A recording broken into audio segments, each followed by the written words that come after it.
అదే మాదిరిగా అధ్యక్ష నీతి ఆయోగ్ సిఫారసు చేసింది మిషన్ కాకతీయ మిషన్ భగీరథ మంచి పథకాలు 24,000 కోట్లు కేటాయించండి అని కేంద్ర ప్రభుత్వానికి సిఫారసు చేస్తే 24 పైసలు ఇయ్యలేదు అధ్యక్ష. అందుకే అంటున్నాం మరి అడగాల్సింది అడగాలి. మా వాళ్ళు బీజేపీ మిత్రులు ఎమ్మెల్యేలు ఎంపీలు బ్రహ్మాండంగా నిజామాబాద్లో ఆదిలాబాద్లో గెలిచినారు అధ్యక్ష.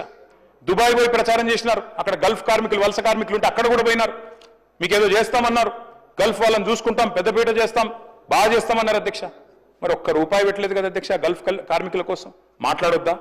జహీరాబాద్ నిమ్స్కి మొండి చేయి, హైదరాబాద్ మెట్రోకు మొండి చేయి, వెనుకబడిన జిల్లాల నిధుల విషయంలో నిర్లక్ష్యం, విద్యుత్ బకాయిలు ఏవైతే ఆంధ్ర నుంచి రావాలనో వాటి విషయంలో మాట్లాడరు. మరి ఇవన్నీ ఇప్పించాల్సిన బాధ్యత కేంద్రం మీద లేదా? అడగాల్సిన బాధ్యత మన మీద లేదా? ఇద్దరు మంత్రులున్నారు అధ్యక్ష కేంద్రంలో మన రాష్ట్రం నుంచి. ఒకరేమో సహాయ మంత్రి, ఇంకొకరేమో అసహాయ మంత్రి. ఇద్దరు కూడా పట్టించుకోరు, మాట్లాడరు అధ్యక్ష. తెలంగాణకు అన్యాయం జరుగుతున్నా వారు మాత్రం నోరు మెదపరు అధ్యక్ష. తెలంగాణలో ఇంత పెద్ద డిఫెన్స్ ఈకోసిస్టమ్ ఉంది, కానీ ఒక్కరంటే ఒక్కరు కేంద్ర మంత్రులు మాట్లాడరు. మన డిఫెన్స్ కారిడారు బుందేల్ఖండ్కి తరలిపోతే ఇక్కడ ఇంత పెద్ద ఈకోసిస్టమ్ ఉండి ఇన్ని వేల కోట్ల ఎక్స్పోర్ట్స్ ఇక్కడి నుంచి అవుతుంటే, తెలంగాణ ఏరోస్పేస్ రంగం డిఫెన్స్ రంగం జాతీయ స్థాయిలో అవార్డులు సంపాదిస్తుంటే ఈరోజు బుందేల్ఖండ్కి వెళ్ళిపోతుంది అధ్యక్ష, మాట్లాడరు.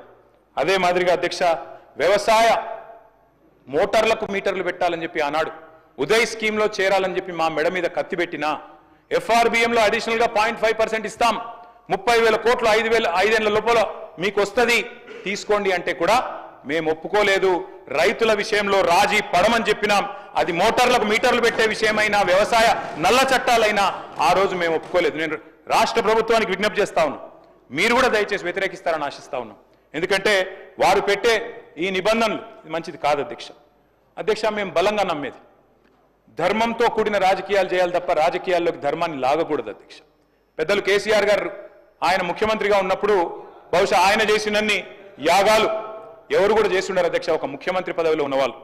మరి పాదం నుంచి శిఖరం వరకు కృష్ణశిలలతో నిర్మించిన అపురూపమైన దేవాలయం, 1000 ఏళ్ల వైభవం యాదగిరి లక్ష్మీ నరసింహస్వామి గారి దేవాలయం అధ్యక్ష. మరి దేశం కోసం ధర్మం కోసం అని రోజు చెప్పేటోళ్ళు అధ్యక్ష. మా వేములవాడ రాజన్న గుడికి రూపాయి తెచ్చిండ్రా అధ్యక్ష? మా ధర్మపురి లక్ష్మీ నరసింహస్వామి గారి ఆలయానికి రూపాయి ఇచ్చిండ్రా? భద్రాద్రి రాములవారి ఆలయానికి ఒక 1/2 పైసా ఇచ్చిండ్రా? లేదా జోగులాంబ అమ్మవారికి 1 పైస ఇచ్చిండ్రా?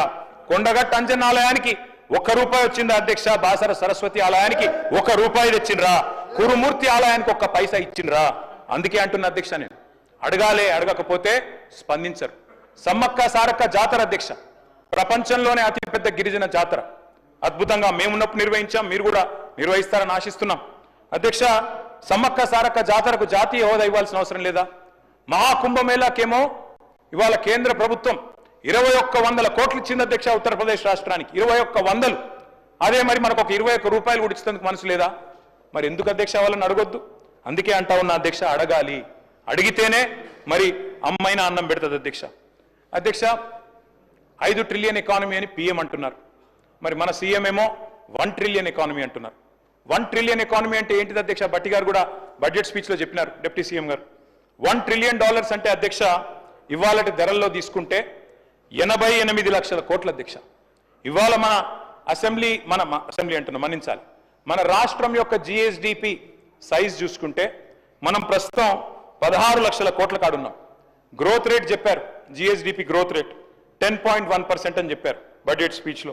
మరి అదే రేటు ఉంటుంది అనుకుంటే అధ్యక్ష, మరి ప్రస్తుత ధరల ప్రకారం అయితే 17 ఏళ్ళు, కానీ స్థిర ధరల ప్రకారం అయితే 35 ఏళ్ళు పడుతుంది అధ్యక్ష. కానీ భట్టి గారు చెప్పినప్పుడేమో 2030 కల్లా దీన్ని సాధిస్తాం 1 ట్రిలియన్ ఎకానమీ అన్నారు. ఎట్లా సాధిస్తారో దయచేసి ఆ సీక్రెట్ మాకు కూడా చెప్పాలని చెప్పి కూడా నేను వారిని కోరుతా ఉన్నా అధ్యక్ష. అటు కేంద్ర సర్కారు, ఇటు రాష్ట్ర సర్కారు అధ్యక్ష, ఇద్దరు కూడా నినాదాలు ఘనం అధ్యక్ష, విధానాలు మాత్రం శూన్యం. కొటేషన్లు అధ్యక్ష, బడ్జెట్ స్పీచ్లో అక్కడ ఇక్కడ కొటేషన్లు పుష్కలం, అలొకేషన్లు మాత్రం నిష్ఫలం అధ్యక్ష. ఇక మన దగ్గర చెప్తారు అధ్యక్ష, బడే బాయ్తో మాషాల్లా అంటే చోటే బాయ్ సుబానల్లా అన్నట్టుంది అధ్యక్ష మన పరిస్థితి ఈరోజు. 2 బడ్జెట్లు చూస్తే పిఎం ఏమో 2 కోట్ల ఉద్యోగాలు అన్నారు, సీఎం ఏమో 2 లక్షల ఉద్యోగాలు అన్నారు. ఇద్దరు ఇయ్యలే అధ్యక్ష. పిఎం ఏమో 2022 నాటికి అందరికి ఇల్లు ఇస్తానన్నాడు అధ్యక్ష. సీఎం ఏమో పోయిన బడ్జెట్లో చెప్పింది అధ్యక్ష, జూన్లో 4.5 లక్షల ఇండ్లు ఇస్తామన్నారు అధ్యక్ష. అందులో మా దళిత సోదరులకు, గిరిజన సోదరులకు 5 లక్షలు కాదు 6 లక్షలు ఇస్తామన్నారు అధ్యక్ష. మళ్ళీ సంవత్సరం తర్వాత కూడా మెచ్చుకోవాలంటే ఏంది అధ్యక్ష అదే స్పీచ్ మళ్ళీ చెప్పిండ్రు 4.5 లక్షల ఇండ్లు అన్నది మళ్ళీ చెప్పిండ్రు మళ్ళీ అదే మాట చెప్పిండ్రు ఇంకా ఈసారి ఎస్సీ ఎస్టీలకు 1 లక్ష తగ్గించి చెప్పిండ్రు నేను డిప్యూటీ సీఎం గారిని కోరుతా ఉన్నా అధ్యక్ష 1 లక్ష ఏదైతే తగ్గించారో దయచేసి నేను డిప్యూటీ సీఎం గారిని అడుగుతా ఉన్నా మీరు పెద్దలు మల్లికార్జున్ ఖార్గే గారిని ఇక్కడికి ఆహ్వానించి చేవెళ్ల ఎస్సీ ఎస్టీ డిక్లరేషన్లో భాగంగా మీరు చెప్పిందే అది ఎస్సీ ఎస్టీలకు గృహ నిర్మాణానికి ఇందిరమ్మ ఇంటికి 1 లక్ష ఎక్కువ ఇస్తామని చెప్పారు దయచేసి రీఅప్రోప్రియేట్ చేయండి ఖచ్చితంగా 6 లక్షలు అని మీరు ఇచ్చిన మాటను నిలబెట్టుకోవాలని చెప్పి మా పార్టీ తరపున అడుగుతా ఉన్నా అధ్యక్ష పీఎం వైబ్రెంట్ గుజరాత్ అన్నారు సీఎం రైజింగ్ తెలంగాణ అంటున్నారు పీఎం 125 లక్షల కోట్ల అప్పు చేసిండ్రు సీఎం 1,58,000 కోట్ల అప్పు సంవత్సరంలో మాత్రం చేసిరు అధ్యక్ష